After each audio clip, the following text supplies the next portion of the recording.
School is now back in session, and that means drivers will need to look out for buses and kids on their daily commute. Fox 47's Kylie Kahn rode along with Ingham County Sheriff's deputies to see if drivers are obeying the rules of the road. According to the American School Bus Council, school buses are the safest way for kids to get to class, but the problem arises when kids are outside of the school bus.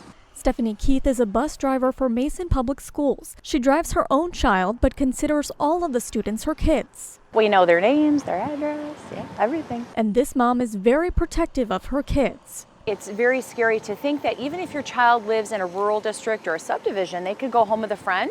And if people aren't paying attention or that's a high traffic area, that something could happen catastrophically. Ingham County Sheriff's deputies have been following buses to make sure everyone follows the law as kids head back to school. They'll see one of two things. Either they didn't see the bus or they didn't see the red lights on, and unfortunately in this day and age with everybody being so distracted and driving, sometimes they're telling the truth. Mason bus drivers use what they call a 2-point system. They check mirrors twice before signaling for students to cross. It's a moving traffic signal.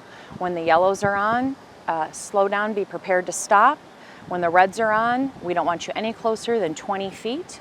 And then proceed with caution. Drivers should also remember that kids are unpredictable. They might dart into traffic or be excited about crossing the street to get to school, and it's our responsibility as adults to make sure their safety is our #1 priority. When it comes to kids, law enforcement is not taking any chances. Suffice it to say that if you're caught running a school bus, there's probably not going to be any warnings given for that violation. Passing a school bus with its stop arm out could mean a penalty of 3 points on your license, a fine of $100 to $500, and possible community service.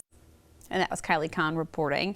Some newer school buses have cameras on the outside to catch violators, but deputies say they will be watching as well.